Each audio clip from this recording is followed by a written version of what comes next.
from 2016 until December 2nd of 2024, which was, almost 11 months ago, I lost $10.2 million. And I had 10 months of sobriety. That was the longest I ever had up until almost 3 years ago. And looking back on it, reflecting now, I feel like my gambling took me out so many times, because 3 months after I started betting like that, I was in a fucking jam every other week.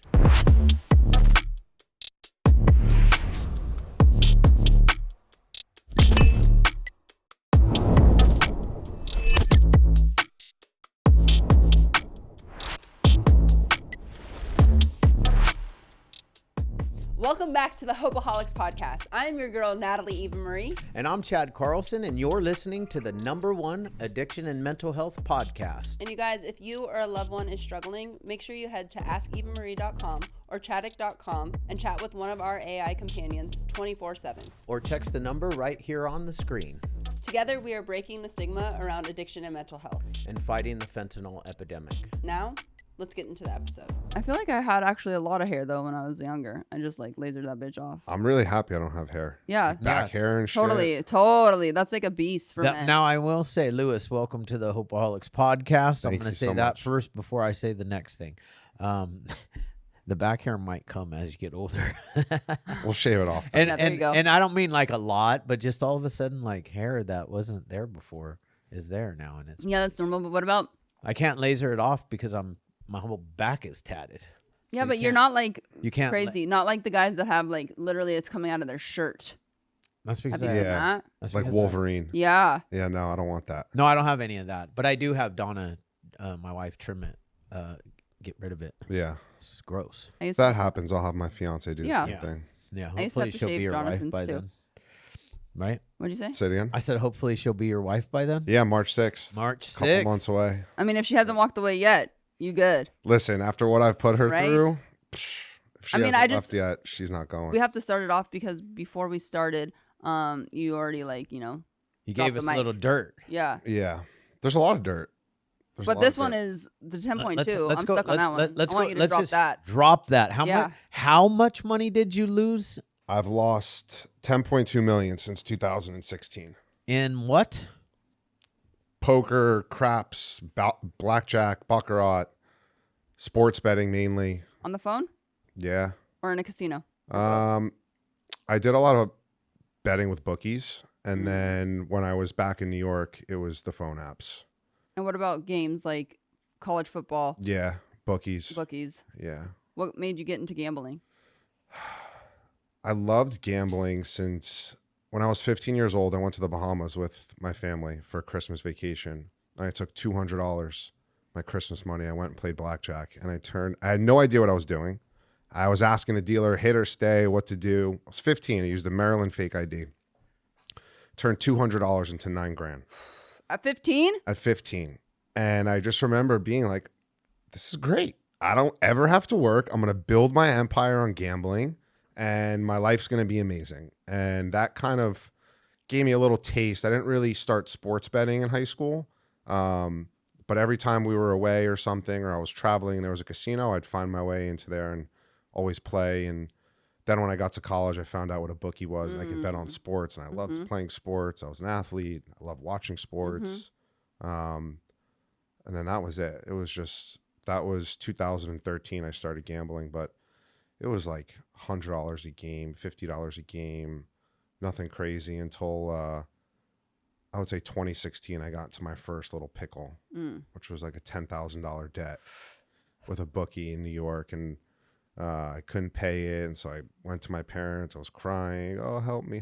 And went down to Gamblers Anonymous in 2016, and my parents bailed me out, which, any good parent would do, but that was probably the worst thing they could have done. And I didn't think I had a problem. I went to GA and I heard all these people talking and saying like, Gamblers Anonymous saved my life and this and that. And I got up there, I was 20 years old at the time, and I was like, if I just win, I don't have to come back here again. And I thought all my problems were money problems. If I made more money, I could keep gambling.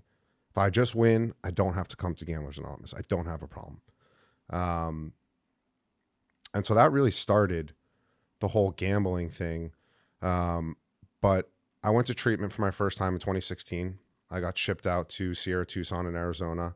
At that time, I was doing 900 milligrams of oxy a day. I was doing coke every day, drinking, and gambling, obviously. When did that like start for you?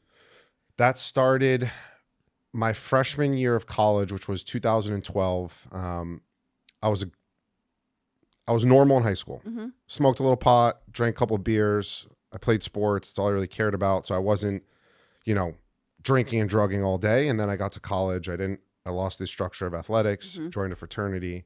Someone gave me a Xanax when we were pledging. And I was like, oh, wow. Took my first Xanax. I was like, this is fucking amazing. I'm failing all my classes. I don't care. Life is good. And Yeah. like, It's amazing how I got no worries. Yep. it's like, oh, I'm getting straight D's right now. The semester's over in 2 weeks, and I take the Xanax, and I'm like, oh wow, I ain't tripping. Whatever, it is what it is. And I got pulled out my second semester for Xanax abuse. I went to outpatient in New York City, and that was really the first taste I had of like someone. Who pulled you out? Did your parents all of a sudden My notice parents did. something? Okay. Yeah, I went back for my second semester, and 2 weeks in, I had like this like mental breakdown, and basically I wound up getting 5150 in Washington D.C. where I went to college, and I came back home. My parents pulled me out of school, and they were like, "You're going to this outpatient." Went to this outpatient, and that was the first kind of taste of recovery or sobriety that I heard. And listen, I was 19 years old. I had no interest in sobriety. I wanted to get back to school. I wanted to get back to what I was doing. I thought I just took the Xanax thing too far, and I'm fine, and it is what it is. And I went back a year later. I got my first week back. Got into a bar fight. Me and all my best friends.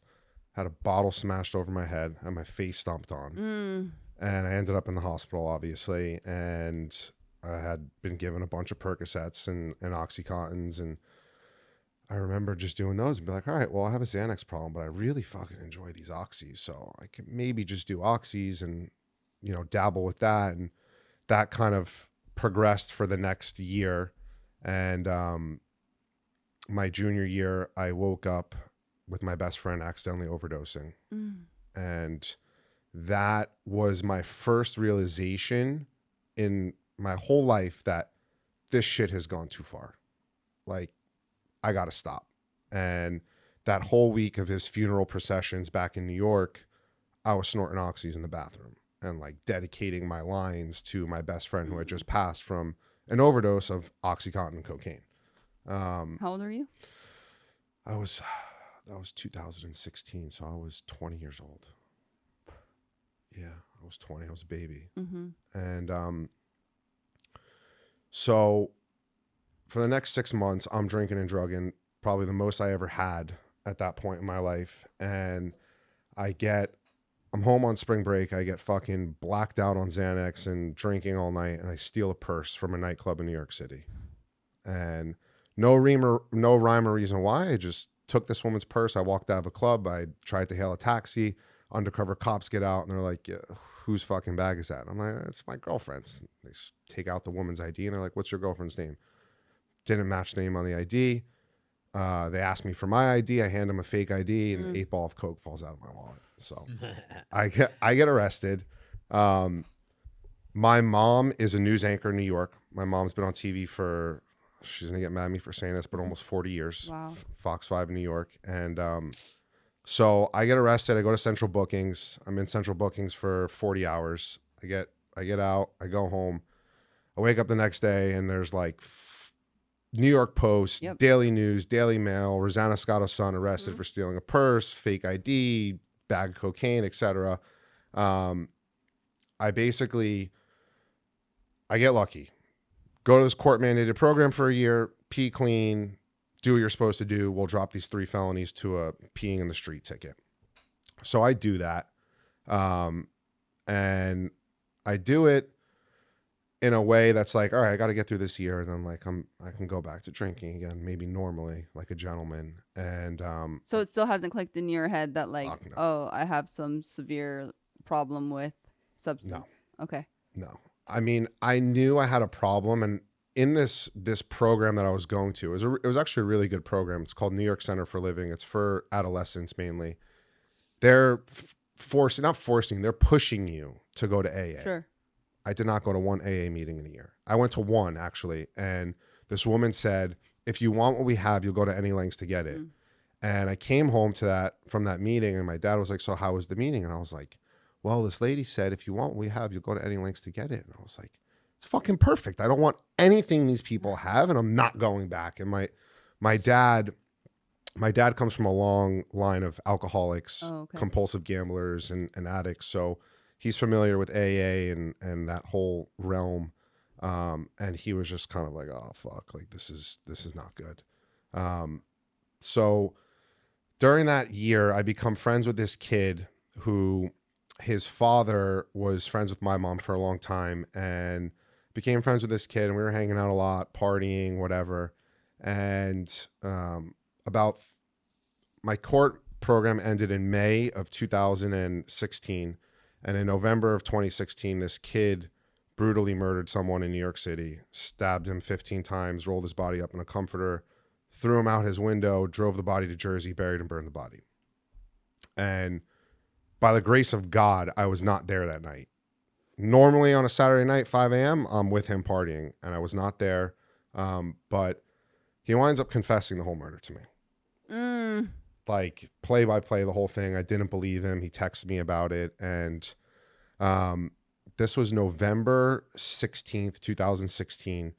And I just remember he met me at the gym. I was working out, and he confessed the whole thing to me. I didn't believe him. And the next day I'm walking back to the gym, and his apartment's like 2 blocks away. So I like walk by his block, and I look down the block, and there's all these NYPD crime unit trucks, and they're like wheeling out all his shit. So now at this time, I'm back to heavily using oxys. I'm doing around 900 milligrams of oxy a day. It didn't start that way. I didn't just wake up and do that. It was progressive, obviously. And I call my mom, and I'm like, fucking Jimmy murdered this kid. He confessed the whole thing to me. I'm freaking out. I'm like mentally unstable to begin with. My mom's freaking out. I go home, tell them everything, call the lawyer, blah, blah, blah. 2 weeks later, I'm on a plane going to rehab. So I took a bunch of my parents' jewelry and pawned it during this time. And obviously they noticed shit was missing, and they called my first ever sponsor, this guy, Ronnie A., who's a legend in East Coast AA and GA. And I walk home one day, and he's sitting in my living room. He's like this old school, very tanned. He's got gold crosses, big white veneers, sitting in my living room with my parents. And he's like, all right, you got 2 options. Option A, you take our help, you go to rehab tomorrow, and your parents will still support you financially, emotionally, and spiritually. Or option B, you don't take our help, you don't get honest, and you can pack your shit and get the fuck out. So, all right, go on option B. Have a good day. Pack my bags. I leave for 3 days. Wind up coming back on my hands and knees begging for help. I go to treatment. And that was the first time on the plane to Arizona where I was like, all right, this has gone too far. Maybe I'm an alcoholic. Maybe I'm a drug addict. Like maybe. And I went out to Sierra Tucson, and I kind of listened to what was going on. And I was there for 45 days. And towards the end, the therapist was like, you're going to go to LA. You're going to go to sober living in LA. I'm like a New Yorker through and through. And I was like, fuck that. I'm not going to California. Fucking weird surfer dudes. Like, I'm not doing it.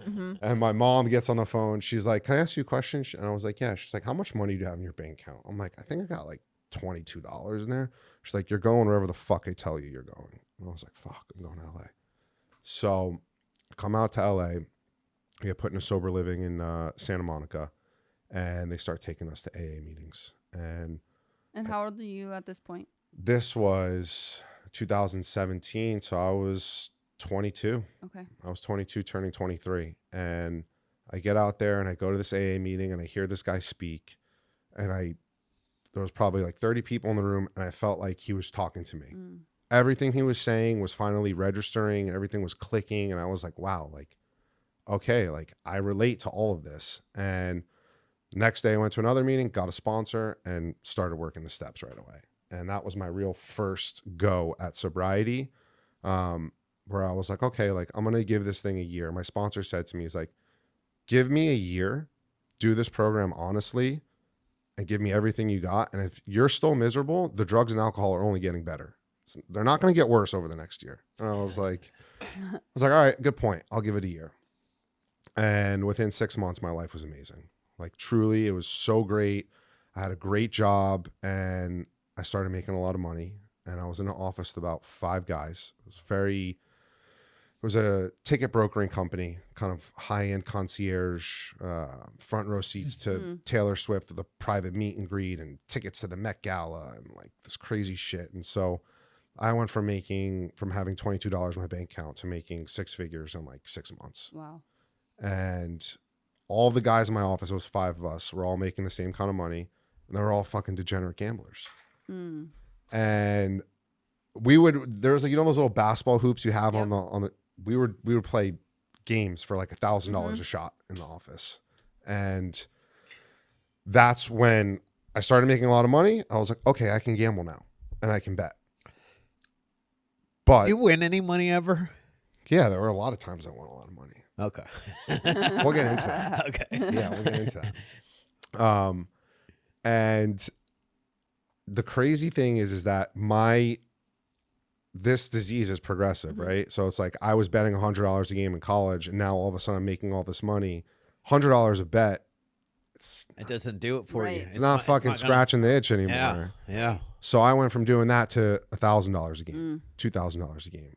And from 2016 until December 2nd of 2024, which was, almost 11 months ago, I lost $10.2 million. And I had 10 months of sobriety. That was the longest I ever had up until almost 3 years ago. And looking back on it and reflecting now, I feel like my gambling took me out so many times because 3 months after I started betting like that, I was in a fucking jam every other week, making mid 6 figures. Somehow on the first of every month cannot afford to pay for my $3,000 a month apartment. Like scrambling, borrowing, conning, manipulating, lying just to like get the rent paid. And like this lie, like, right. Like this mind sells selling bullshit. And this half of my mind is always buying it. Yeah. And so, I started that whole gambling thing 10 months in. I started doing the Cali sober thing, which was like, I was just smoking weed and I was convincing myself that it was just weed. And my bets started getting bigger and bigger. I started making more money somehow, some way. I was just kind of using my mom's phone book and her connections that she had to like get access to these high-end events and then selling them for astronomical numbers. And so I went to Vegas for the first time. Remember the Conor McGregor Floyd Mayweather fight? Yep. Yeah. So that was the first time I ever went to Vegas. I think I was there actually. Yeah. That was a great fight. Which hotel was it at? Was it at I think it was at T-Mobile Arena, the fight. And I stayed at the Wynn and I played blackjack and I played craps. I played roulette and I just like the lights and the smell and the carpets and the beautiful women. And it was just like, wow. So I lost $50,000 my first weekend ever in Vegas.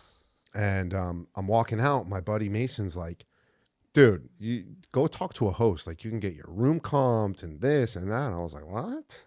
It's like, okay. So I go talk to a host, introduce myself. And he's like, let me see your numbers. I give him my player's card. He's like, oh, dude, we'll take care of your room this weekend. $10,000 suite for the weekend. Oh, like, yeah, we want you to stay. He's like, we'll take care. I was like, I'll be in touch with you. 3 days later, he's like, yo, come back this weekend. We'll comp you a salon suite. We'll take care of your Jet Suite X flights. So all you gotta do is lose? Yeah. No, you got you. No, Same thing they want happens you if to you stay. win too, right? Oh yeah, if you win too. Yeah, because they want you to stay and continue to play so you could lose. Correct. The longer you play, The more you lose. the odds are in their favor. Yes. Yes. Yeah. Yes. So that started my Vegas escapade. And I was going to Vegas from like 2016 or 2017 all the way up till COVID. I was going to Vegas every other weekend. Wow. And there were times I'd go to Vegas with like on a Thursday with like 300 grand in my bank account. And by like Monday morning when I came home, I owed the Wynn 500 grand. Wow. And they gave a 23-year-old kid fucking markers. And like, it was just, listen, to go off your point, there was a weekend where I land on a Thursday night. I lose 40,000 on Thursday night. Friday night, I'm up $500,000. Saturday night, I'm down. I lose the $500,000. Sunday by 3:00, I'm down $300K.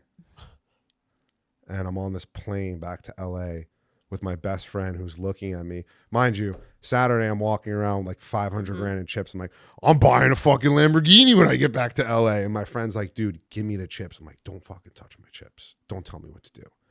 Sunday night, we're on that plane back to LA, and I'm like, please just fucking nosedive. Please, please, please. I can't take this anymore. I get back to LA. I'd find a way to get the money. I'd get myself out of the jam. And then 3 days later, I'm right back to it. And that's the carousel of insanity I was on for so long, you know? And I'd be in LA betting 30,000 on the Yankees, and then I'd have a bookie. I'd be in Vegas betting 30,000 on the Yankees at the book, and I'd have a bookie in LA that I'd have another 50,000 on the Yankees with. Then the Yankees would lose. And then I'd lose another 20,000 in blackjack in 30 minutes or an hour, whatever it was. And I justified it. It was like, oh, I'll make the money. It's fine. I'm not doing anything wrong. It's my money. I could do what I want. But were you drinking and not yet. Not yet? Not yet. I was smoking. Just smoking weed. Okay. And then right when COVID hit, I obviously had no money saved. And my business was shut down overnight, right? It was all concerts, tickets, events, everything else. So my business shut down. I had this house in West Hollywood that was $15,000 a month. I had 3 cars, $7,500 a month in payments. And I had like 30 grand in my bank account when COVID hit. And not only that, then I had all these clients that had, you know, passes to Coachella or this event coming up and that event coming up that are like, hey, I need my refund. I had $300K in refunds. I'm like, yeah. Doesn't work like that. Like I don't have the money to refund you, you know? And that was a really scary time. That was a really bad time. And I remember about 2 weeks into COVID, I started drinking again. And it wasn't planned. I was at a friend's house and they were pouring shots in 1942 and I just took a shot and I did it. And then 10 minutes later, I'm texting, where can I get an 8-ball? And I was engaged to another girl at this time. Oh, wow. And we weren't doing well. It was not the right match. God bless her. Tortured her also. But I was fucking drinking and drugging like in the dark, you know? I'd be like, oh, I'm going to do this. I got to do that. And she's like, it's fucking COVID. What do you mean you have to do this and you have to do that?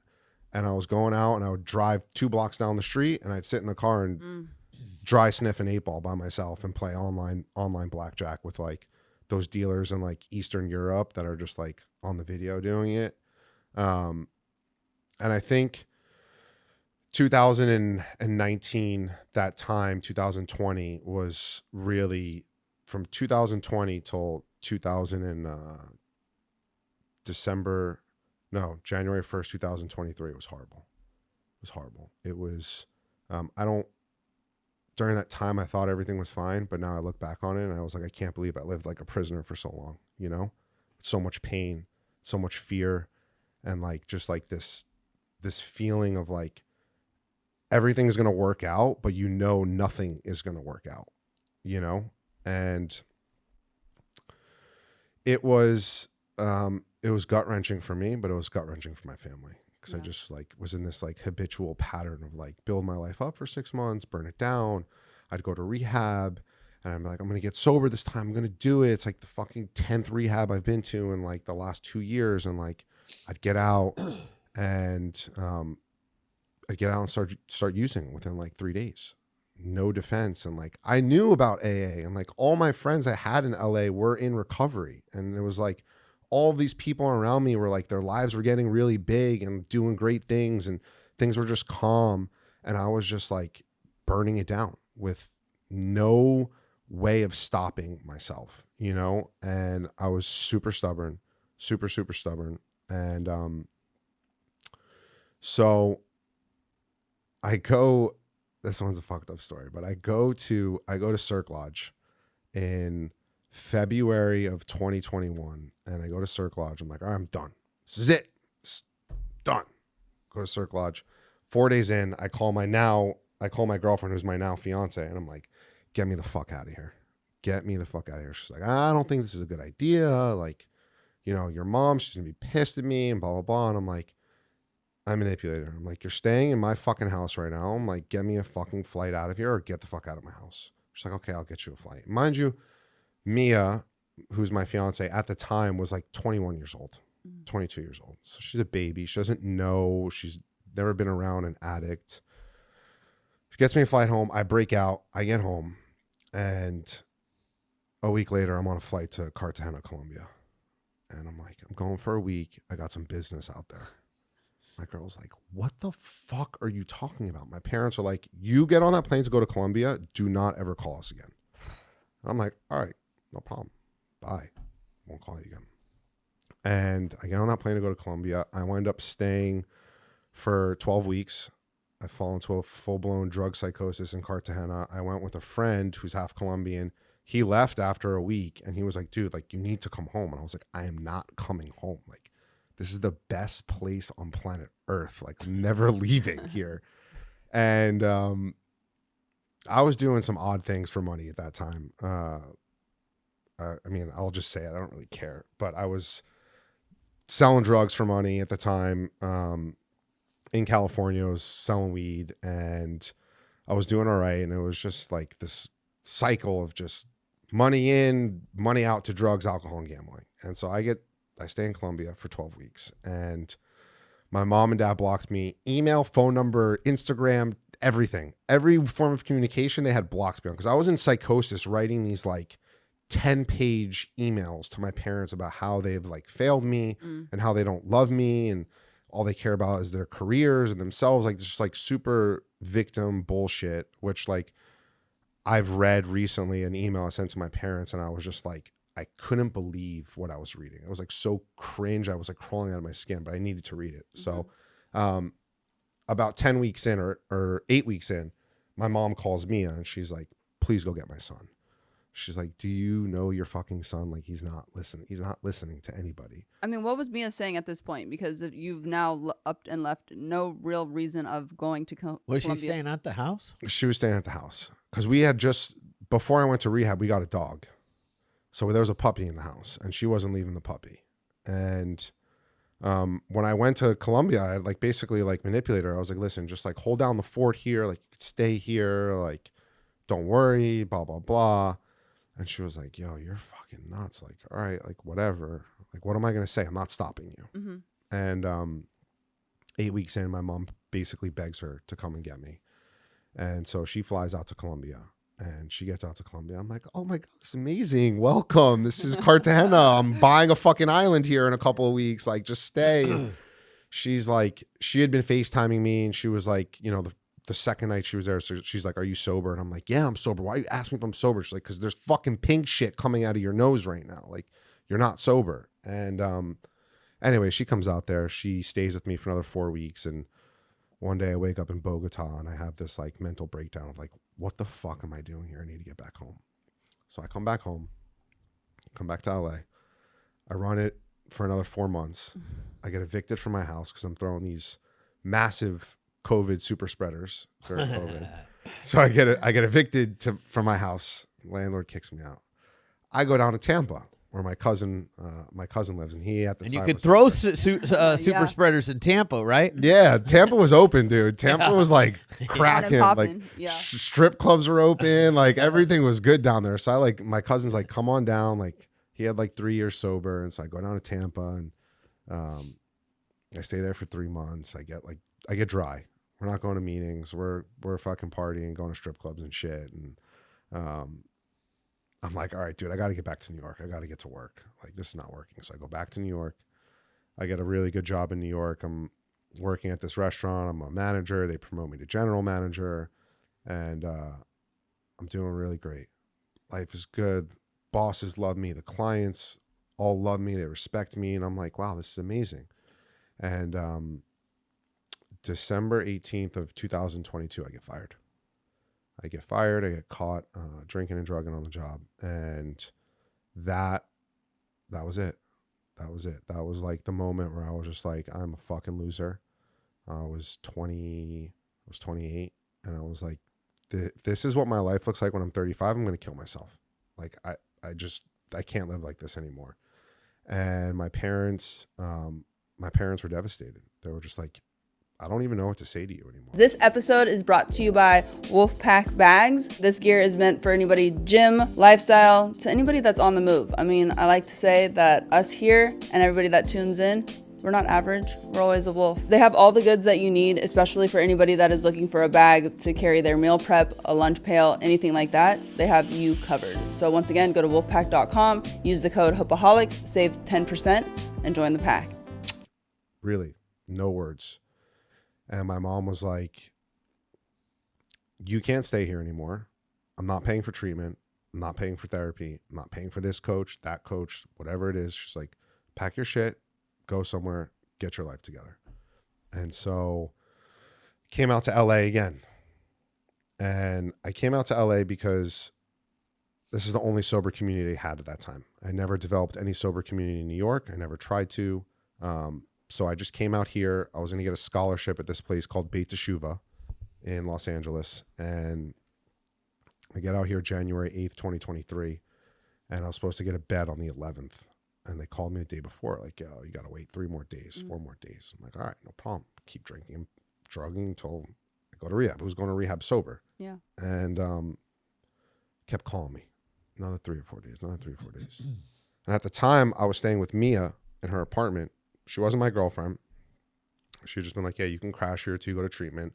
And January 22nd, I basically had just been doing drugs for like 3 weeks straight. And I like started like convulsing in my sleep or something. And Mia like freaked out and like woke me up. And I was like, I'm fine. Like I had ulcers from sniffing so many drugs. And it was like the middle of the night. She was like, you either get sober tomorrow with or without rehab, or you have to leave. And I remember just like thinking in my head, literally nobody wants me around them. Like this girl who I could do no wrong. I could fucking go to Colombia, which she knew damn well what the fuck I was doing in Colombia. I could go to Colombia and she'll still tell me that she loves me and that like she sees the good in me and like this is not who I am and that like it's in there. Like, and even she was just like, yo, get sober tomorrow, get the fuck out. Like I can't deal with it anymore. And that was it. January 23rd, I woke up. Went to three meetings a day, got a sponsor, and I got a sponsor who was just like, you're either going to listen to everything I say or find another sponsor. And I told him, I was like, dude, I'm fucking desperate. I'll do whatever you tell me to do. And that was it. I did. And the first 10 months in AA, I tried doing the Gamblers Anonymous thing, solving that in my AA seat. And the first 10 months I didn't gamble, which was great. My life was getting good again and everything was great. And I was like really into recovery. I was going to fucking meetings every day. I was sponsoring other guys. Like everything was great. And then Mia and I go away for a vacation for her baby moon. And we're in Mexico. And I land in Mexico. Similar to my past experiences. Land in Mexico. I'm like, it's a good week to open up an account with the bookie, right? I'm going to be in Mexico. I can bet football. They got the playoffs on. Okay, open up account. I lose $100,000 in Mexico on vacation. And from December of 2023 until December of 2024, that started the just chaotic gambling in sobriety, going to AA meetings, not raising my hand, being a member of Alcoholics Anonymous, but like being a member like in the back of the room and just like showing up there and like praying that like I could just get honest one day and talk about the financial hole I've now dug myself in Gamblers Anonymous because I'm not making the money that I used to, but I'm still betting the same way I used to. And B, something's going to happen where I'm going to be saved. I'm going to win that parlay. I'm going to win that bet and like I'm going to pay back my debt and everything's going to be fine. And then November, a week before Thanksgiving of 2024, of 2024. I took money from one of my mom's friends who helped me out on a ticket deal because I gambled away the money to buy the tickets for this client. And he put the $27,000 charge on his credit card to buy the tickets a week before the concert was happening. And I'm like, I'll pay you back next week. The client pays after the show is over. Like, I make up this whole story. And a week comes, I don't have the money. 2 weeks comes, I don't have the money. The following week, I'm in a store in New York. I'm 60 pounds heavier, fat as shit. And I'm like contemplating, that Friday was Thanksgiving. I'm like contemplating where I can go and kill myself. That would be the least traumatic place for my family and for my fiance and my son. And I was praying. I was like, God, just like, let me win a bet or give me a fucking out, please. And this guy, Jameson, calls me. He puts me on FaceTime and he's like, I've known you since you were 16. He's like, I know you're not drinking. I know you're not drugging, but I know you're fucking gambling. And if you don't get honest with me right fucking now, I'm going to send you to fucking prison because that's the only place you're going to stop terrorizing yourself and your family. I was in Men's Warehouse, hung up on him. I walked outside, called him back, and it was just like word vomit. It was just like, I'm in the hole, $875,000. I owe everybody money. I want to kill myself. I'm a compulsive gambler. I don't have your money. I don't know what to do. I'm so fucked. Like, just all coming out. And he's known me for a long time. He's seen me ups, a lot of downs, and he's always stuck by my side. And he said to me, he just looks at me and goes, this is good. Get your mom on the phone now. And I was like, no, please, not my mom. He's like, okay. He's like, get Mia and your sister Jenna on the phone. And I was like, all right, sounds a little bit better. So I get my sister and Mia on the phone, and I'm afraid that Mia's going to take the baby and leave me because this is like now the 10th time she's witnessed me burning down our lives, and we have a kid now, and it's like very complicated. And she's going to hear that I'm in the hole almost $1 million, and she's going to be like, dude, fuck this. Like, this kid deserves better. We're out of here. And I just knew in that moment that this was my out. Like, this was my out to get out everything, all the lies that I've been hiding and keeping. And this was my only chance. This was my last chance. This is my only chance. And so I just got it all out there. Mia was in shock, but also not surprised. I think she was more in shock about how much debt I had gotten into. She wasn't in shock about the gambling because she would like come and find me and like see me with like a TV like this, and there's like 8 different games on at once. She's like, what are you watching? I'm like, I love baseball. You know I love baseball. Leave me alone. And then she comes down. Every game. Gotta watch every game that's on right now. Then she comes down 2 hours later, and I'm like watching fucking Japanese tennis. She's like, what the fuck are you doing? I'm like, I love tennis. So I get honest with them, and my sister, I love her to death. We're Older or younger? Older. I'm 31. My sister's 36. Okay. And only sibling? Yeah. You and her? Yep. And she's a normie, not an addict. And she just like that whole weekend, she's like, we're not going to tell mom. I'm going to take out a personal loan. I'm going to pay off your debts and you can pay me back. And I was just like sitting there, and I'm like, I had already surrendered. So I just like looked at her and I was like, yo, this is insanity. It's like, you're not taking out a loan. We got to talk to mom and dad. And I got to go to Gamblers Anonymous. I knew that was the only way. And we got honest with my parents. I called my first sponsor ever, Ronnie A. Went down to Gamblers Anonymous Tuesday night, East 31st Street, Manhattan. It's about 100 guys that go every Tuesday. There's a lot of recovery in there, and there's a lot of people who have come down before me in better situations financially and way worse situations. Guys who had lost tens of millions, who were, facing criminal charges, going to prison, etc. Guys who had owed millions of dollars in credit cards and personal lines of credit and blah, blah, blah. So I get a sponsor right away, and they have this thing called a pressure relief group. And they basically go through all your debts, what you make a month, and all of your finances, what your bills are, how much you need a month for diapers, for taxis, for subways, etc. And the first thing they said on the phone to my parents was, you're not allowed to bail your son out anymore. Not $1. If your son asks for $5, you tell him no. And you know, up to that point, I was like in my head kind of like praying that like maybe my parents would like pay all these people off to get that pressure off my back, and then I could pay them back over time. And they were like, these GA veterans were like, absolutely not. The best medicine for a compulsive gambler like myself is having to call you, who I owe 300 grand to, and say, Chad, all that money I took from you was for gambling. I'm a compulsive gambler. I need a 90-day moratorium. I'm going to work on a payment plan for you. I'm fighting for my life. Please, you know, be patient with me. And some of my creditors were like, go fuck yourself. I want my money now. And some of my other creditors were like, wow, it all fucking makes sense now. You know, like, okay, like take care of yourself and call me when you have, you know, a plan in place. And that started my journey.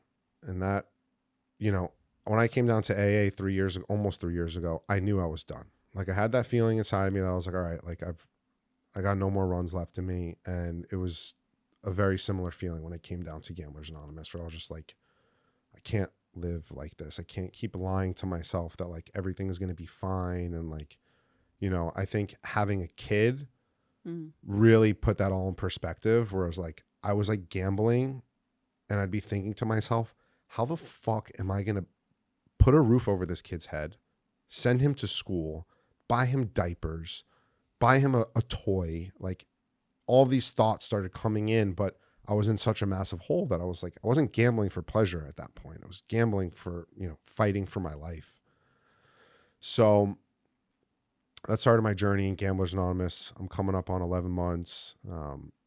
I started a podcast in May. It's called Nothing's Off the Table with Ruggiero. It's focused on recovery and adversity and stories of resilience. And I think the last couple months, I've really focused a lot on the gambling part.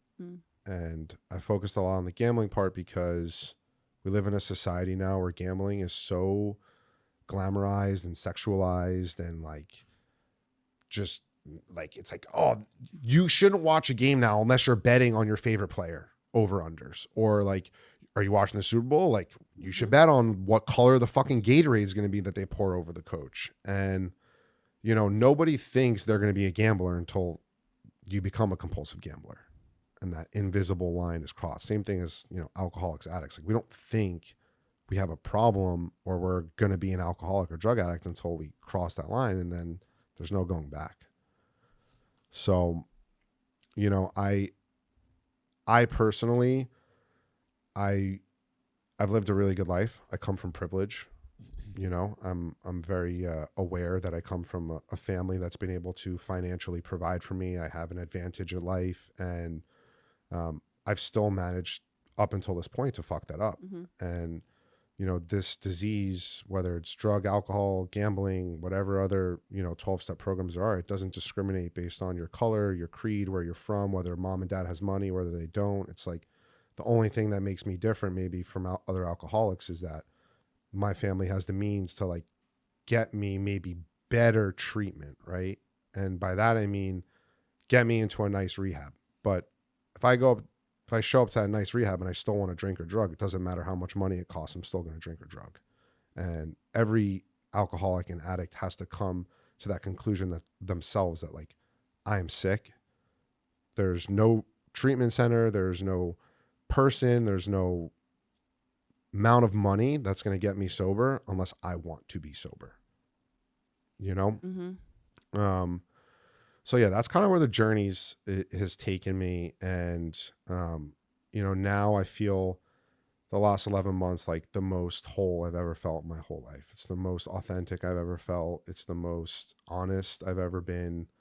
And, you know, now with the podcast, like I'm building my brand basically in recovery. Like there's no option of going back anymore. You know, with a 20-month-old baby, there's no option of going back anymore. So my family really deserves better. And like my mom and dad, God bless them, they've been through fucking hell and back. But, you know, now I get to spend the next 20, 30 years of my parents' life, God willing, maybe even longer, just making a living amends to them every day, showing up, doing the work, being honest.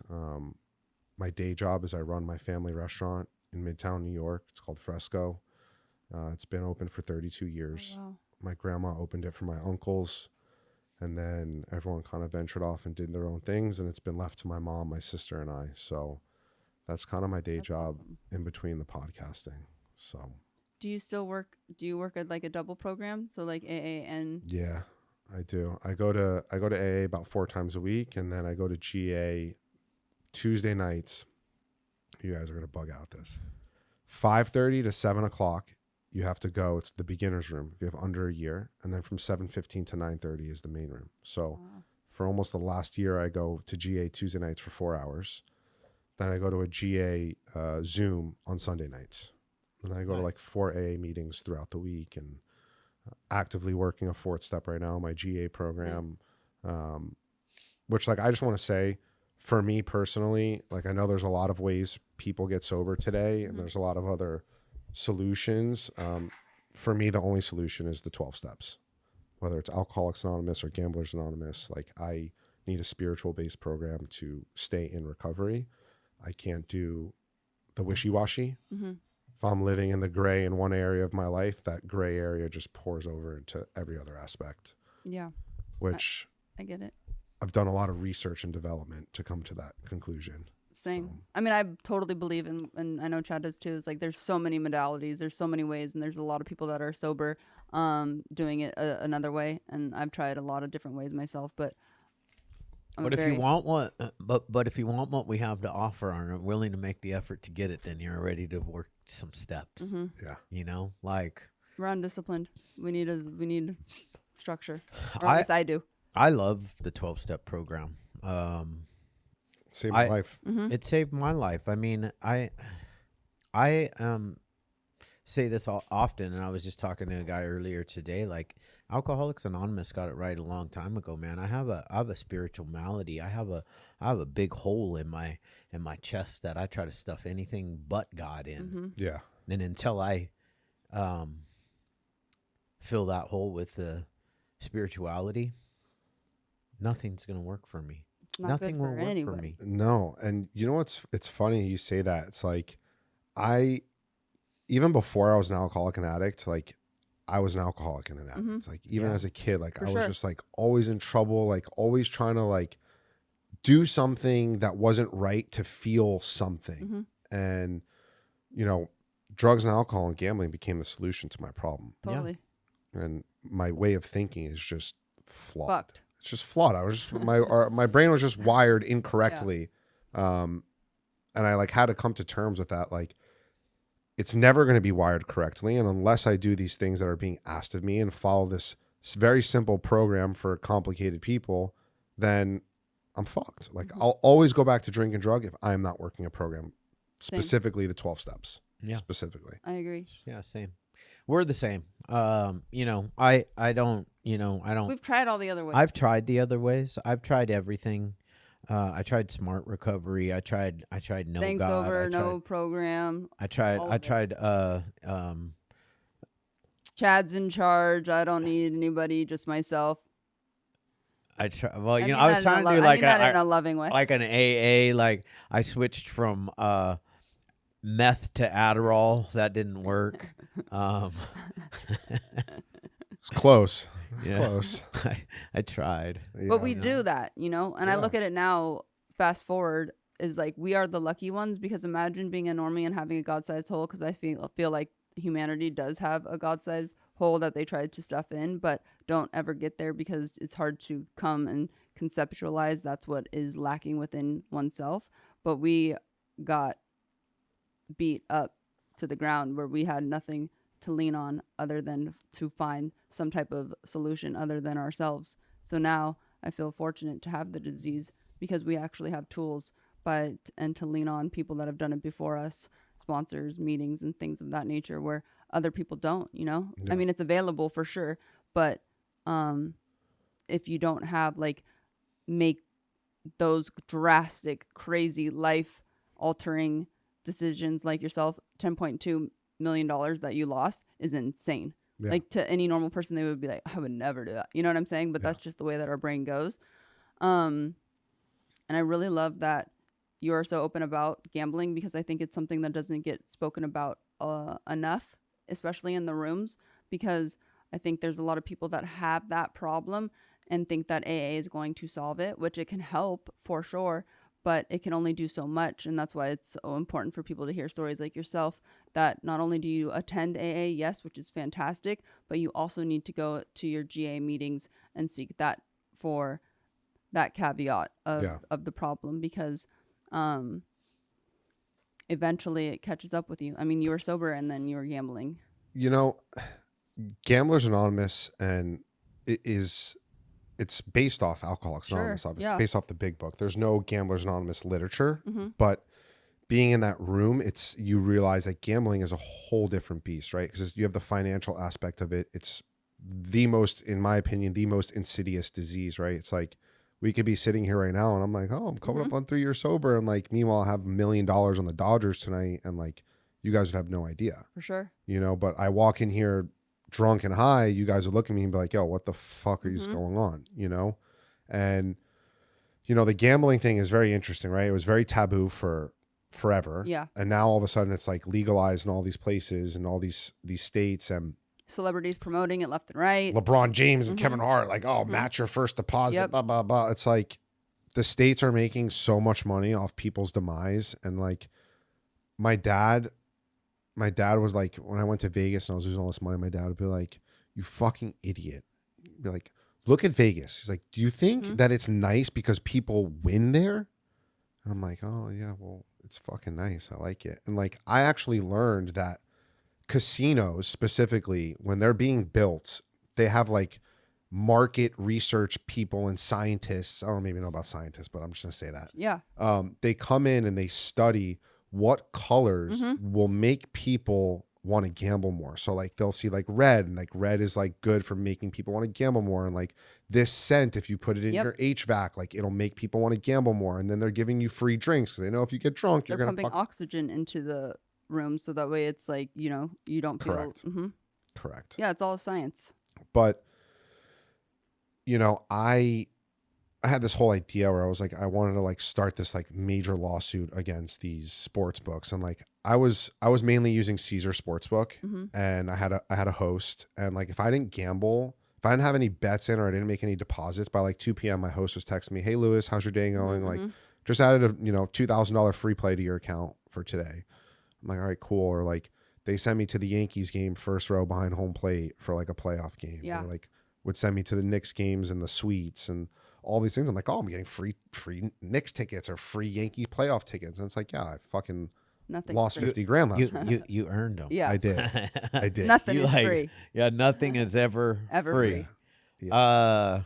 But you're right, though. And that's why Two for the Money, you're going to like that if you can watch that movie, because it does show that side of it, where you have these bookies or these hosts that are feeding into someone's demise, essentially. But then it shows two sides to it, because at one point in time, the person that's calling in to make the bets, you know, only making like $100, $200 bets, whatever. And then all of a sudden, they start winning. And you see their lifestyle change in a heartbeat.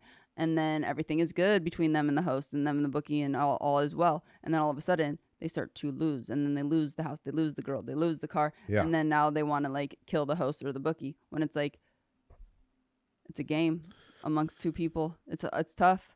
I'm afraid, because like back in the day when nicotine or cigarettes were like sexy, you had Marilyn Monroe and advertisements and shit, and now there's like no tobacco advertisements, and like you buy a pack of cigarettes, it's like warning, you know, smoking cigarettes causes cancer. And it's like, that's where I feel like gambling will eventually go to. Sure. We're now in the phase where Marilyn Monroe is smoking cigarettes on advertisements. But you know, for anybody listening that's a compulsive gambler and is struggling right now, it's like I never wanted to take my life when I was drinking and drugging. Like I thoroughly enjoyed being miserable but being high, and gambling, literally I was contemplating where I could do it that would be least traumatic for my family. And like now 11 months in, listen, I'm still in the hole, high six figures. I pay out my creditors on the first of every month. Some of them are very close family friends. One of them is my cousin. And it's damaged a lot of relationships. But I think going into a program like Gamblers Anonymous, like teaches you accountability, teaches you like, hey, listen, like I'm going to pay you back and I'm going to be a man of my word. I'm like, on the fucking 1st of every month or the 31st of every month, you're getting what is promised to you without question, without you having to beg me or you having to ask me. Like, you get it. And that's what recovery for me is really all about. It's like accountability and like being a man of my word and showing up and like, I tell you I'm going to do something, I fucking do it. There's no ifs, ands, or buts anymore. Yeah, gambling is just like... Which is amazing, though, because you doing that and following through is building up all of your self-esteem that you had lost and ripped away from yourself. Now I'm like 11 months in, almost 11 months in, I'm like, life is fucking amazing. And I think the biggest thing for me is like, I don't live in fear anymore. Like I was constantly living in fear of A, money, B, what may happen to me tomorrow. Am I going to go to prison? Is someone going to press charges? Am I going to get killed? Am I going to get my face stomped in again because I owe the wrong person money? Or like, how am I going to pay for, how am I ever going to get married? How am I ever going to pay for my kids to go to school? There was a weekend where my fiance asked me, she said, oh, we need diapers. We ran out of diapers. And I'm like, okay. I'm like, I'll go to the store and get diapers. And I'm like going to the store, asking friends to Zelle me $200 because I had no money for diapers. And my girl thinks that like we're rolling in the dough over here. And I'm fucking hammering Japanese tennis at 2:00 in the morning for $5,000. No idea who these people are. And it's just insanity. And like, I think with gambling, you're going to see over the next 5 years, this epidemic of gambling where people who are like lawyers, doctors, or regular accountants at businesses start gambling. They get hooked on gambling. They win a lot of money. They lose a lot of money. And then they start stealing money. Oh, yeah. Did you see that thing about that guy on the Jaguars? The kid who worked for the Jaguars? Mm-mm. He was in the accounting office for the Jaguars. And he had access to the money. And there was this program where like they got reimbursed. Or there was reimbursements for vendors or whatever. He stole $23 million to the Jaguars. And he lost $21 million to FanDuel. And FanDuel actually agreed to pay back the Jaguars $6 million, but it's because he sued FanDuel, and FanDuel and the NFL are all buddy-buddy. Mm-hmm. So FanDuel, NFL probably nudged FanDuel and said, you got to give something back to them. But I mean, how does an account executive working for the Jaguars have $21 million to lose over the course of, 18 months to FanDuel? Mm-hmm. And he has a host that's doing the same thing they did to me. Hey, notice you haven't made any deposits. Is everything okay? Like, I'll add this, I'll add that. We're going to fly you out to the Super Bowl. We'll fly you out to Formula One, blah, blah, blah, blah, blah. Like, and this kid, I think got sentenced to like 8 years in prison, 9 years in prison. Second most ultimate consequence that gambling can have. Next worst one is death, mm-hmm. Prison, insanity, or death. That's where it'll go. I mean, it's crazy in that gambling does not, it's just like drugs and alcohol. It doesn't discriminate. It doesn't matter where you're from, how you were raised, what color you are. There's one of my dad's friends. He was actually a store manager in a grocery store. Super cool family man. You would never in a million years think anything other than that. Great at his job. All of a sudden, he gets caught for stealing from the company. He stole like 50 to 100 grand or something, but then ended up having not only lost his job, got a felony, had to do some time, and family all of a sudden like up what no one knew what was going on because it was like this secret that was happening right before their eyes, and then making good money to then not at all, and had to do a get well job flipping burgers. Yeah. And like changed the whole trajectory of his life on a dime. For what? Tough. The other thing I forgot to add is my dad's dad, my grandfather, may he rest in peace. He was a compulsive gambler, and he gambled away the house 3 times growing up when my dad was a kid. And so that turmoil and trauma that my father has from growing up in that household, when I started going through that, it was like, very traumatic for him. Like people calling my mom, people calling Fox and telling Fox like, sure, Rosanna's son owes us, 150 grand. People are calling my mom saying they were going to fucking kill me and send my head in a box to her if she didn't pay 100 grand to them. and like just like crazy shit constantly. And my dad is like having to relive all of that. So for me, this is like a generational curse that like now that I'm in it, I'm like, I can't ever go back, like realizing the gravity and the importance of what this means, not only me and my son and Mia, but like for my father. And like, Yeah, you're breaking the I'm breaking the chain. Yeah. But how crazy is it that look at the disease and how it works? Because all my siblings, all of us are addicts. He's the only one in his. It's just like so interesting to me looking at like the family tree, because your grandfather had it, but your dad, no? My dad's had sobriety. He's sober now, but he, you know, he's like normal, but he's sober now. My dad's sober for a little over 2 years now. Oh, wow. Nice. Yeah. And my dad has 3 sisters. One of them is an alcoholic. She's 71. She can't get sober. I've been trying to help her recently. My dad's other sister, my Aunt Barbara, she passed away at 69 from an accidental overdose from drugs. Oh, so it's heavy in your genes. It's heavy in my genes. Yeah. It's heavy in my genes, and it's interesting. It's like growing up, like when I was going through this early on, like my dad never sat me down and like told me like, yo, like this runs in our family. Like you don't understand, like you have to at least try because this is real for us, you know? And I don't blame my dad for anything, you know? I think it's just their generation, because my parents didn't do it for me either. Yeah. You know? They don't talk about no, shit. Nothing. Don't talk about shit. My mom, we went to therapy once. My mom said to the therapist, she's like, this is really hard for me. I don't talk about my feelings, and I definitely don't talk about my feelings with strangers. And I was like, yeah, I fucking know, you know, but it's their generation, old school Italian, For sure. you know? I have a question for you. What inspired you to do the podcast? So I love the name, by the way. thank you. So it's called Nothing's Off the Table because I film it in the private dining room at my family restaurant. That's awesome. And my mom actually came up with a name for me. So what inspired me? So I went to this place in January called Onsite. Yeah, I know it.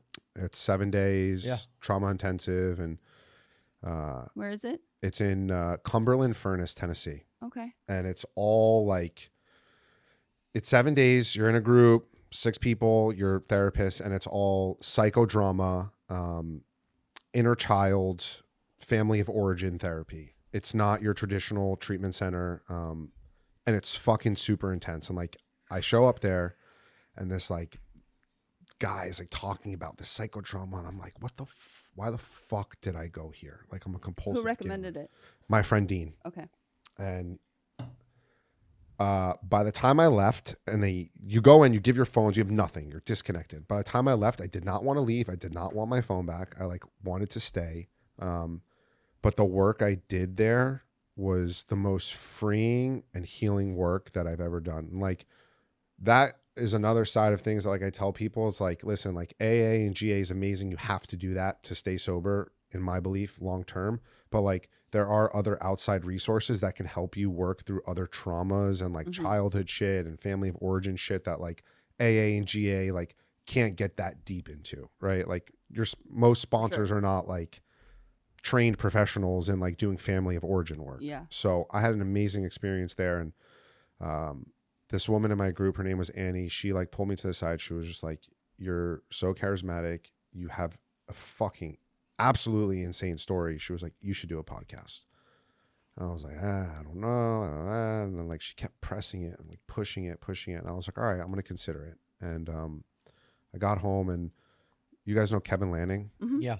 So Kevin Lanning and I, my first IOP ever, Kevin Lanning was in treatment with me at Hazelden. Oh, wow. Small world. Yeah. So me and Kevin have been super close, and I called Kevin. I was like, yo, I want to do a podcast. Help me. And he was like, I got you. And that's kind of really how it started. And I felt like my mom wasn't too thrilled because I was going to be airing out dirty laundry and like all of the shit that's on the internet. We're going to be rehashing it. My wife's not too thrilled some days. Yeah. Yeah. I mean, my parents aren't either, but they just have learned. I think now my parents have both come around, you know, because I think I just looked up to your mom while you were talking a little. Well, they see the good. They see the good, and a lot of people tell my mom like, your son's doing an amazing thing. Exactly. Yeah, and she's liking that. Yeah, she's loving it now. So now it's like in a weird way, for so many years, it was the opposite of like, oh my goodness, you know, people coming to her, Correct. telling all of the terrible things or whatever is going on. And now it's like, you know what, I'm so your son's story, Yeah. or this, that, and the other, like so much courage, Yeah. so much strength. That has to make her feel so proud, you know? And I felt like when I was thinking about doing the podcast, I was like, if I take this step forward, like I'm going to be building my own brand for once. It's not going to be like this transactional ticket business where I'm just like trying to make a lot of money so I can fucking get on a plane and go somewhere. It's like, okay, I'm going to build something that's like, it's not going to be rags to riches overnight. Totally. And I'm building my brand in recovery. And like that honestly almost stopped me from doing it, because it was like, if I do this, like I can't go back out. Can't go A, backwards. and B, if I'm doing this fucking podcast, I also can't be like outside on the street doing some fucking gray area bullshit. Right. And then like someone's like, oh, you're fucking, you know, smoking a joint on the street, or you're cheating on your wife, or you're doing all these, like you're road raging, but I like just saw you on a podcast talking about how you're in recovery. Like, it doesn't really add up. So, but I felt like I was ready. I felt like GA for me was the last thing that I needed to, not overcome, but I needed to surrender to. And once I did that, I was like, yeah, like I don't want to go back, podcast or no podcast. Right. I don't want to go back. Mm-hmm. And, that was it. I shot like, I told Kevin, I was like, I'm going to shoot 5 episodes. If I like it, we'll do it. If I don't like it, we'll scrap it. And, after my first episode, I was like, I fucking love this. Love this. It's so good. Yeah. And now look at me. I'm here with you guys. Right. Yeah. And your story is so important and so powerful. Thank you. On many, I just think like I agree with you with especially the gambling, because it doesn't get spoken about too much, because I feel like it's still, I mean, obviously substance abuse and asking for help, it's still so much stigma around that as well. But gambling is definitely in the fold, because not many people want to talk about it. Yeah. Because it is one of those like crippling things where people lose their houses. People are just put themselves in some sketchy places and situations. I mean, you took your ass to Colombia. People get killed. Yeah. People die. Yeah. Mm-hmm. And gambling. Yeah. Sure. Or kill themselves. The other thing I mean, that's a thing too, man. I mean, it's a scary thing to owe a bookie $20,000, $10,000. Yeah. You know, it's. The other thing I want to add to that too is like, when I came down to GA, I had tasted it in 2016, and I knew all these rules and regulations that I was gonna have to follow. And I say they're rules and regulations, they're actually just roadblocks to help people like myself. Yeah. And I'm not allowed to watch sports for a year, which I've watched sports every fucking day since I was probably in my mother's womb. Wow. And turn over all my finances. I have no access to money. I just have a credit card with a limit on it. I have no access to money. My fiance runs all my money. What was the other one? No watching sports, turn over your finances. There's one more big one. It'll come to me. But yeah, those are like the two, obviously, very, very, very big things, which are like, you know, finances are like, no one likes to like be told how to spend their money. Right. It's a very sensitive thing. And then you say that to an addict who like, oh wait, wants control. I can't go buy a Monster. Correct. You know what I mean, or whatever. I need to get gas. Yeah. Yeah. No, I got in trouble like month 3. My girl told my sponsor that I spent like $600 that month on Ubers, and like my sponsor called me. He was like, "Who the fuck do you think you are spending?" She's like, "Get your fucking fat ass on a city bike and like city bike around the city. Like you're not allowed to fucking take Ubers." And then like it's like destroying this whole ego and this mindset of like who I think I am when I'm not. It's like I'm not better than anybody else. We all put our pants on the same way in the morning, you know, and learning to respect the value of a dollar, because I jump into mine. No, I don't. I wiggle into mine. Yeah, that's every girl wiggling in. I want to ask about your relationship, because you are now engaged, getting married, and she has been with you through some things. Yeah. So how has that been, and how has that changed or shifted for you guys? You know, Is she a normie? she's a normie. We partied a lot together. Sure. And then when I had moved down to Tampa, we had done our own thing for like a year or two, but we always stayed in touch. And I had been really bad to her during that time. Obviously, I was going to Colombia, like, you know, but she always told me how much she loved me. And she's just like, I know this is not who you are. And like, I know what's in there. You just have to figure it out. And she stuck with me through a lot of things. And then I get back to LA, get sober. And like a month later, we're fighting all day. And she's like, you fucking cheated on me. You did that, blah, blah, blah. We break up for 2 weeks. And then I like basically beg her. I'm like, I'm serious about my sobriety. Like, give me a chance. So we get back together and here we are. But even the gambling thing, I think the drug and alcohol thing, she had a better understanding of. The gambling thing, she couldn't fully grasp how in sobriety, thinking clearly without drugs and alcohol, I could put our family in such financial demise and jeopardy, really.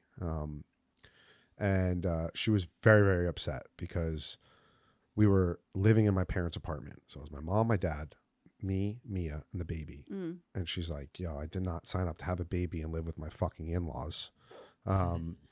So she started going to Gam-Anon, and she got a sponsor in Gam-Anon. And so she works the 12 steps of I Gam-Anon. didn't even know that existed. Yeah, it's like Al-Anon, but Yeah. for gamblers. Wow. So she goes to Gam-Anon every Tuesday night. When I'm at my meeting, she's on her Gam-Anon Zoom.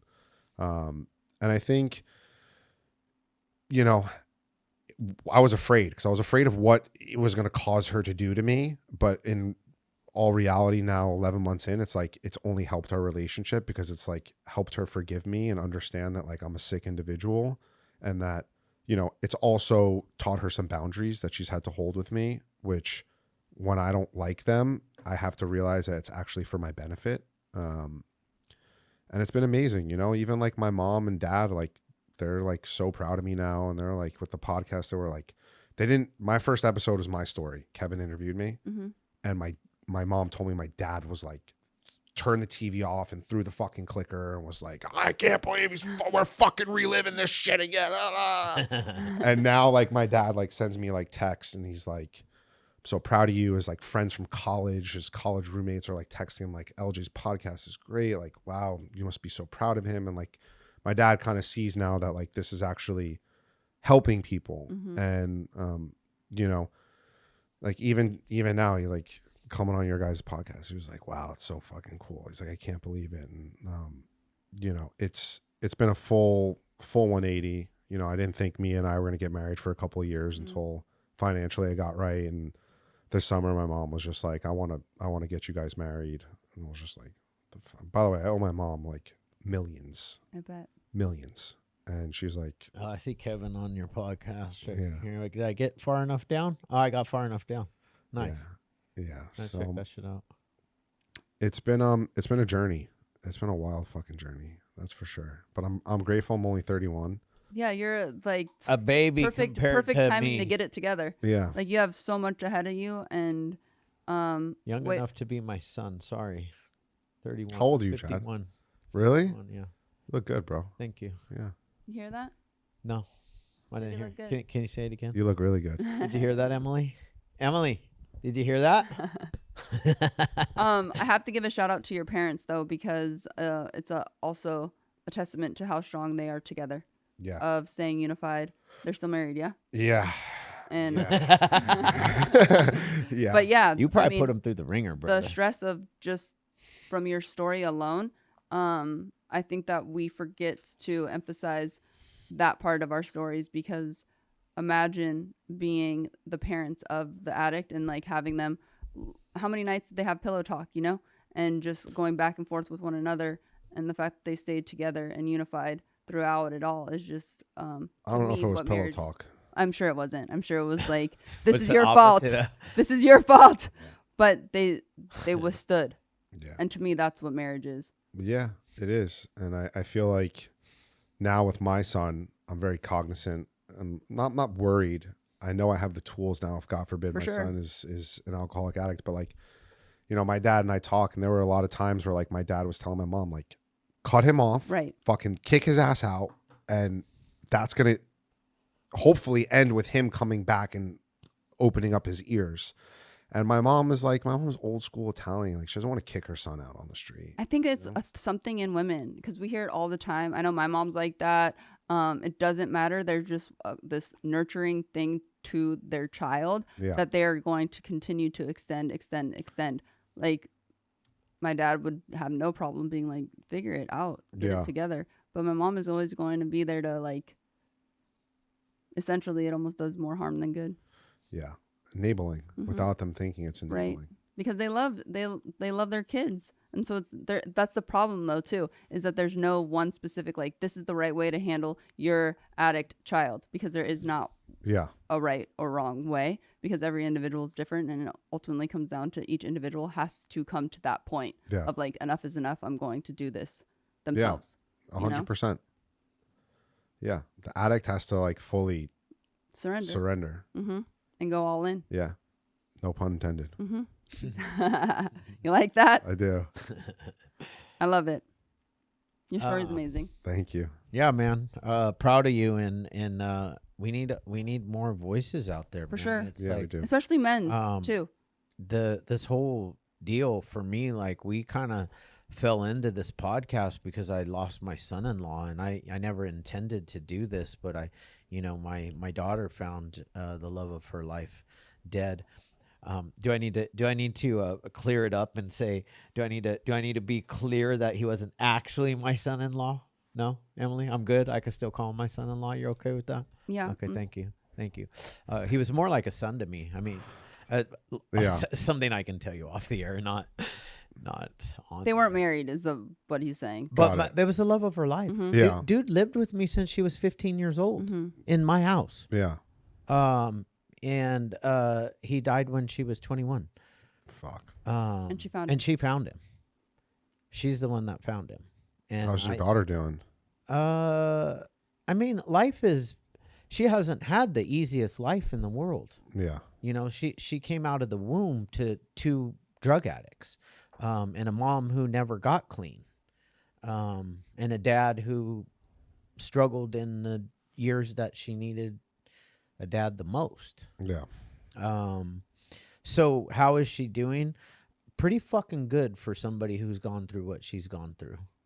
I mean, pretty freaking amazing. I met her 2 years ago, and just seeing the change within 2 years is incredible. Yeah. And I think it's because shifting that generational, like, not really talking about it.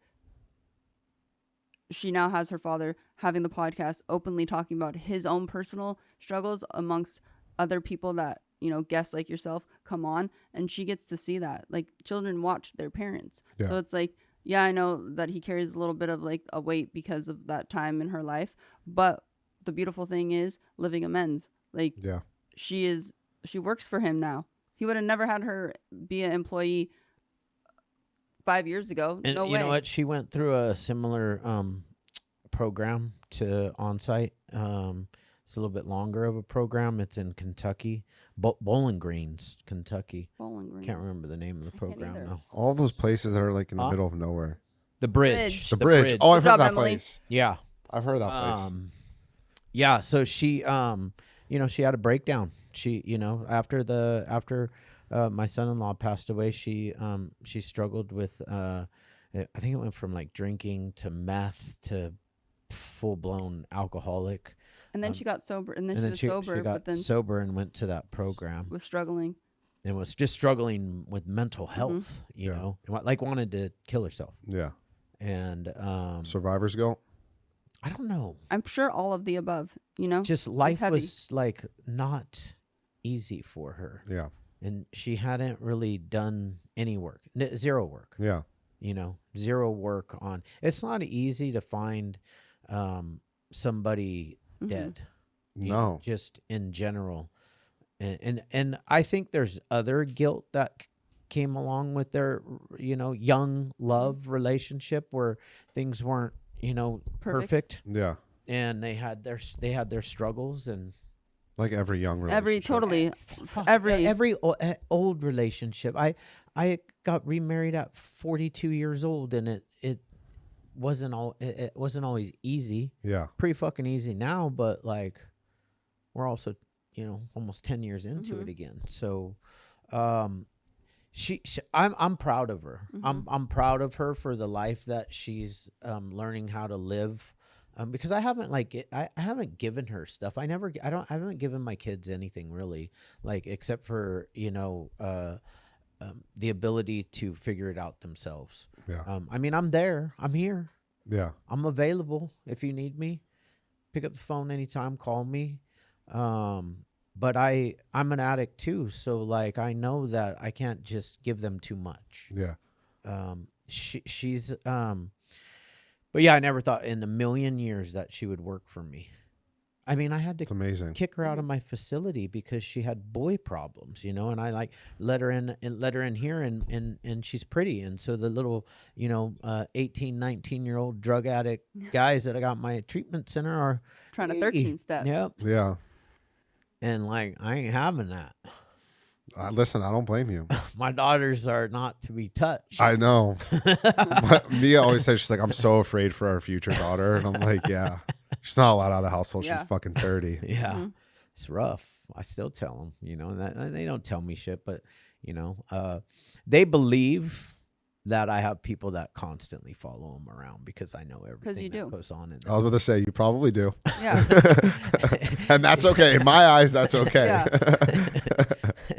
I will tell you that I think it does bug I think my daughter likes it a little bit. My oldest, she likes it, and her and I are super close because I've been her both parents.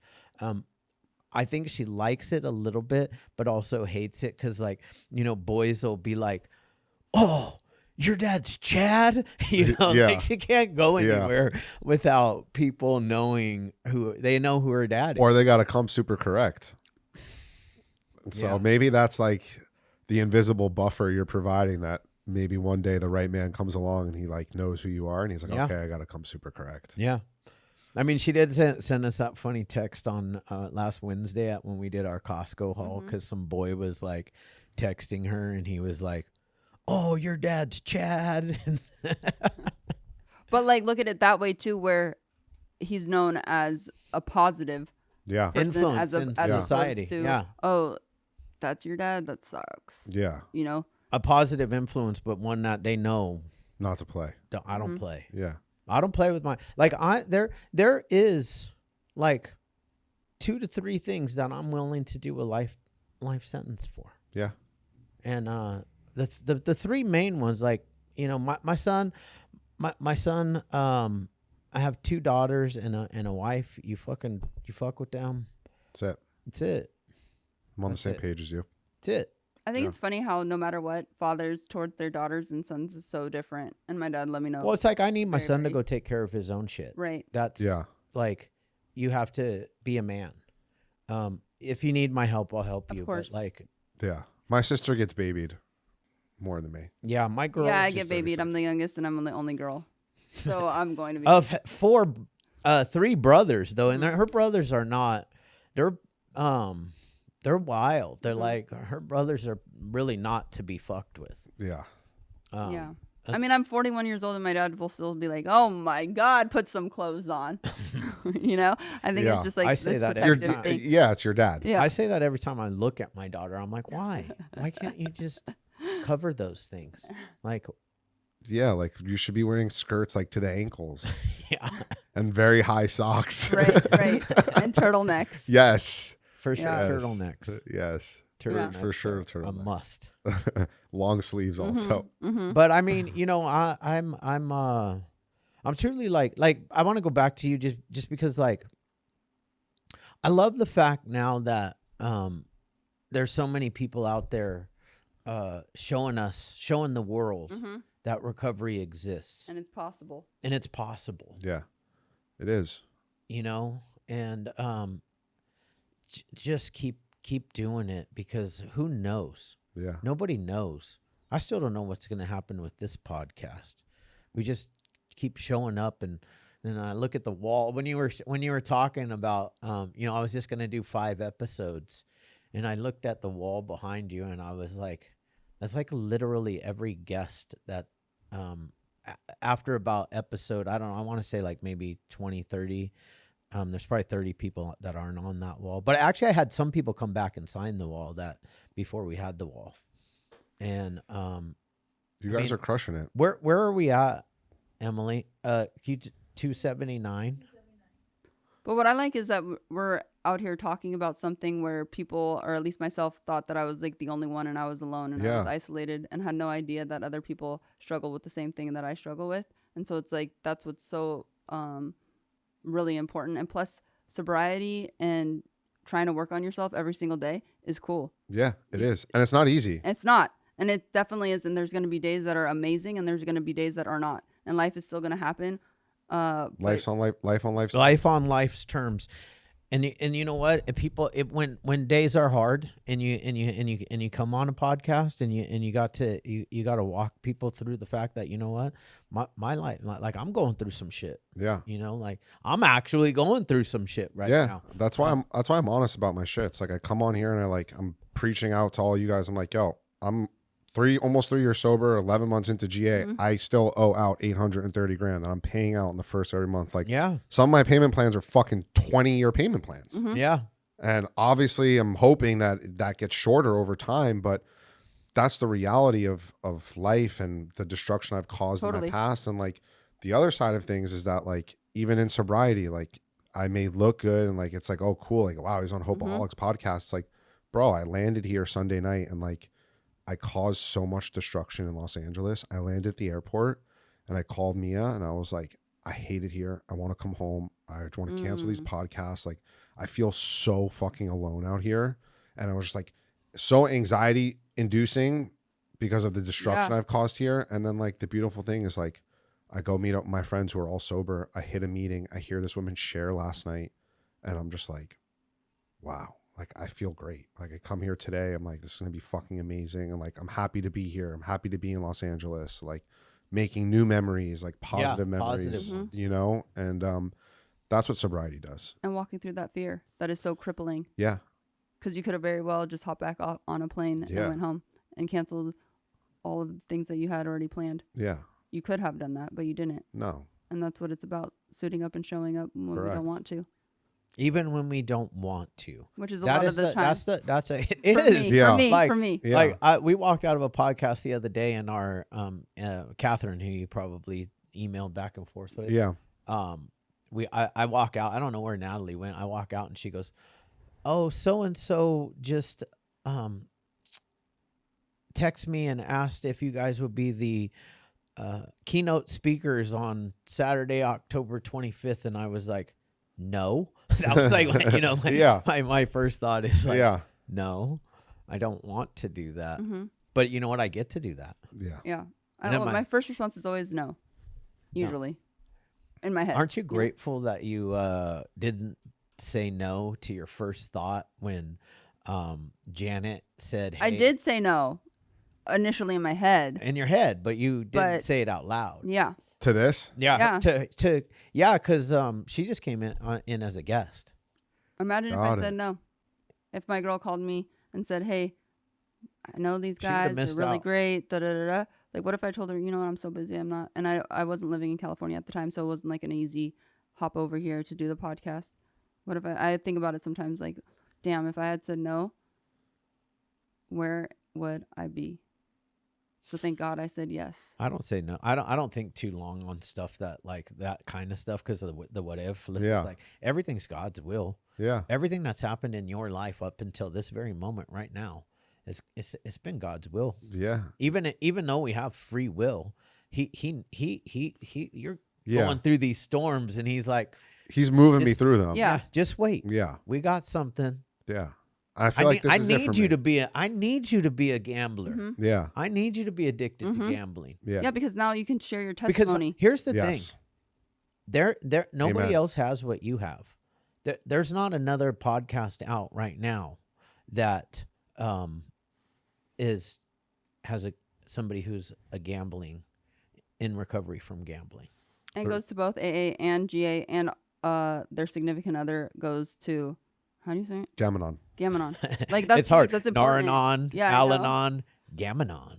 Totally. Which is also important for the loved ones that are with the addict or alcoholic, is that they need a program too. Yeah. Because they need to have some type of outlet and therapeutic measures for themselves, because we put them through the ringer, and they need to be able to set those boundaries and do all those things for themselves as well, so that they can be fulfilled to oneself, as opposed to being basically drained, sucked dry from the other one. And like, I think like a lot of like spouses and family members like try to internalize everything sure. and blame themselves. And like Al-Anon or Gam-Anon, for anyone, you know, who's wondering about it, it's like that shit just helps you take the blame that you've put on yourself and like understand that like there's nothing you could have done to stop this person from drinking, drugging, or gambling. And like that program is about like understanding, forgiving, and like setting healthy boundaries and like moving forward in a healthy way. Yeah, and also understanding that if your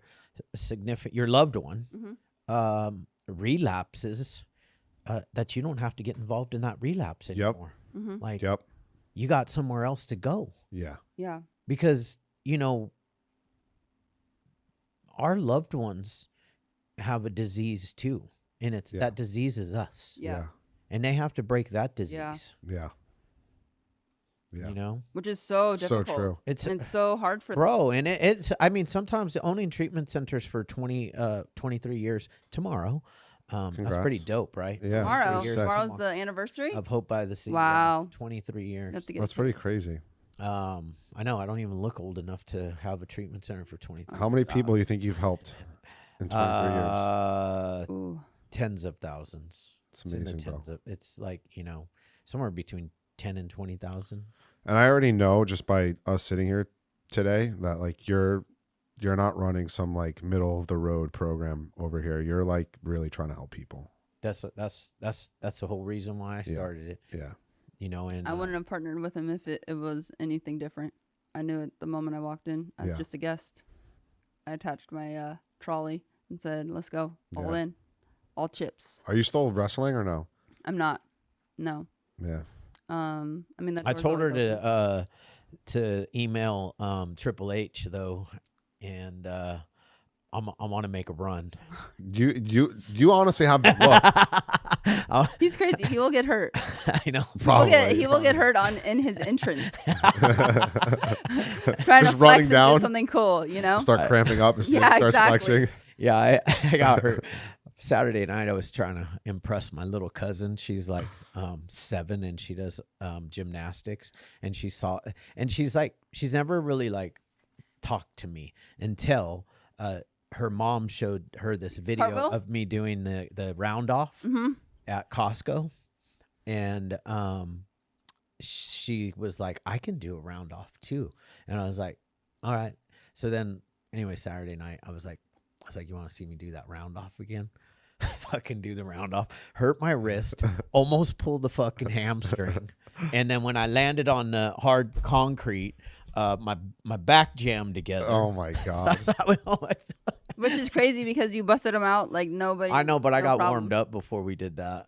No, I feel like you did it. I did a few right here and here. And this one I just went straight into the hardcore round off. Yeah. Idiot. You can't do that. That's hilarious. Because in my mind, like I look in 20. the mirror and I'm like, I don't see a 51-year-old guy most of the time. Yeah. I don't even feel like one. I mean, you look like you're in good shape. I'm decent. Yeah, pretty good. Not bad. I'm old too. 41. I'm 10 years older than you. I know. You got 10, 31, 41, 51. Oh my goodness. Oh, nice. Yeah. And 21. There you go. No, she's not 21. 23. So you got sober at what? 28. 28. I got sober at 28. For my my last run. 28. Yeah. Good age. Yeah. It's like a time to figure it out and get it together. I'm super grateful. Really. I really, really am. I feel like that was also a very big missing component in my life, was just like, I had this amazing life. My first sponsor, Ronnie, he always just say, he's like, you don't have a silver spoon in your mouth. He's like, you have a 24-karat golden spoon lodged all the way up your fucking ass, and only you can fuck it up. And I would always just like, I just took everything for granted, you know, always. And like, now I don't. His mom does have a Wikipedia. Yeah. Yeah. I mean, she's been on air, and Yeah. I mean, imagine Good morning. I mean, Good day, New York. Good day, New York. I feel I have so much. That's why I want to give your parents a shout out, because I could only imagine. I mean, the media loves debauchery, and media loves to. Oh, they just, blasted me. Oh, for sure. How did your mom handle that? How did she address that? So I get home from Central Bookings for the purse snatching, and I get home. She's like, I'm not going to yell at you right now. She's like, are you hungry? I'm like, yeah. So she makes me some chicken parm. I had some chicken parm. And I was like, in my head, I'm like, what the fuck? I'm also like coming off like bars and shit. And like, I walk into my room and I just laid on my bed. And next thing I know, my mom's fucking flying in like a bald eagle with fucking, you motherfucker,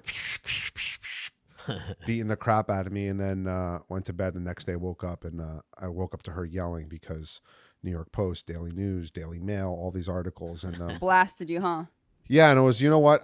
It was so fucking embarrassing because I have no business stealing a purse. And I just felt so bad for my mom because it was just like this embarrassment, this like fucking stain on my mom's like prestige name. Like my mom's worked her fucking ass off and like went from being a field reporter in Atlanta, Georgia to the anchor of the 10 o'clock news to the anchor of the morning news in New York. And like, just like all of these people respecting her, like literally like, dude, like 2 weeks ago, some really high up people called my mom and asked my mom if she would consider running for mayor so that this guy, Mamdani, doesn't win. And my mom was like, no, like, I'm not doing that.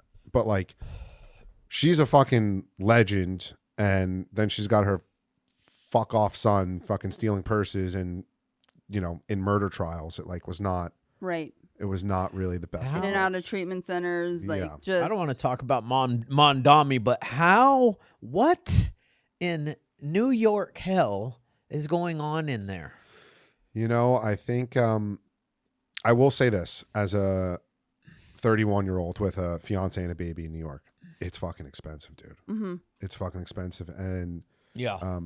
I'm fortunate that I live with I don't live with my family, but I have my family to help me. But if I was just like on my own, dude, and I was making like, bro, if you make $100,000 a year in New York, you're fucking poor. Totally. You're struggling to pay rent. You're Yeah. struggling to like do things. Yeah. So there was an article that came out the other day that said like, you need to make $185,000 to live in New York a year. And so he's running on that whole affordability thing. I get worked up about politics. I won't do it today. Yeah, no, me neither. I just don't do it on the podcast for the most part. Yeah. Because I don't care if Listen, even if he wins, we're going to be okay. we always are. We always are. Aren't we? They said that, you know, Trump won, the world's going to come to an end. If they said if Biden won, the world would come to an end. It's like, Neither one did. no. They actually said that back when Obama won. Yeah. If Obama was going to win, he was the Antichrist. Yeah. It was like, and you know what? We had 8 years of Obama, and I'm pretty certain that he's not the Antichrist. Yeah. And we made it through. Yeah. It's We made it through. Trump won. We made it through Biden. yeah. And we're making it through Trump again. Like, it's like, Yeah, let's go. you know, it's keep life. going. Life goes on. We just keep going, right? Right, Emily? Emily's not sure about that though. She is 23 and she's not sure. But I can assure you, It will go on. it will go on. Yeah. I think that's another thing the program teaches us is like, we don't get involved with politics or outside noise that Yep. like to a point where we are losing sleep over it. It's For like, sure. we can't change that. Right. So It's all part of some weird plan anyway. So yeah, you know, bro, appreciate you. appreciate coming you on. guys Yeah. having me. And This was congratulations. Thanks. fun. Yeah, it was fun. Yeah. If you guys are ever in New For York, you. you got No, to I want to go to the restaurant. Yeah, Where is the restaurant? 52nd between Park and Madison. We actually do need to go to need New to go to York New York. because And then you guys come on my podcast. Yes. yeah, we would definitely Absolutely. do that. Yeah. And I want I would love that. I want to go eat, and then Renee also promised to take us to Oh, a yeah. restaurant. Yeah. I had Renee on my podcast. Oh, you did? Yeah, too. she's Yeah. cool. Yeah. Her story's crazy too. Her story's crazy. Wild. But yeah, I'm kind of pissed because the one time, the one day, I don't know what was going on in my life, but Renee came here and I was not here. I wasn't on that podcast. oh, dude, you Oh missed my a good gosh. one. You weren't? No, I don't know where I was, but Really? I got to have lots of other time. Yeah, with I love Renee her. at different events. when I watched reality shows, like I remember watching Mob Wives, and I was like, oh, I fuck with this chick hard. Yeah. She was just a savage. Yeah, she still is. Oh, for sure. I like some of the stuff she posts on, like when she's like, the other day she posts something about rats, man. I was like, this bitch is fucking wild. Oh, yeah. I love it. It's in her blood. But listen, if you come to New York, I'll give you the best rigatoni bolognese you'll Oh. ever had. Really? Yes. Oh, Right. done. Ever. I will tell you that I had the best spaghetti bolognese that I've ever had in my life at some restaurant in New York. So yeah, and I've only We're gonna been top once. that. Yeah, for sure. And We're you gonna do top the that. podcast at the restaurant. Yeah, right? in the private Oh my room. God, I love that. We're going. Yeah, I don't know when, but we're going. Yeah, We got to. yeah. Love that'd it. be great. Emily's all in. She said she's over there. Yeah, we got to bring Emily too. Yeah, because if we don't bring her, who's gonna? No, yeah, no filming gets Yeah. done if we don't bring Emily. So true. we're terrible. Like we go. We're horrible. Oh, let's like what are we gonna film ourselves? We No. think that we are, Yeah. but it's hard same. doing the podcast and like social Yeah. media and stuff. It's a lot harder than what people It's think. like- My and- fiance helps me. And I Really? got to this point too where like I'm like so over the selfie stick. I can't. I do know. I it. know. Like I can't walk around with the selfie stick. I just can't do it by myself. Like if I'm with, well, that's not true because we were together and I fucking was terrible at whatever event. went to. Hawaii, everything we Yeah, do those- that Emily doesn't yeah. come to. But congratulations to you. Thank you guys. Yeah, your you story's too. incredible. Appreciate you both for having me Yeah. on. Yeah, thanks, man. See you on the East Coast. Yes, That's right. sir.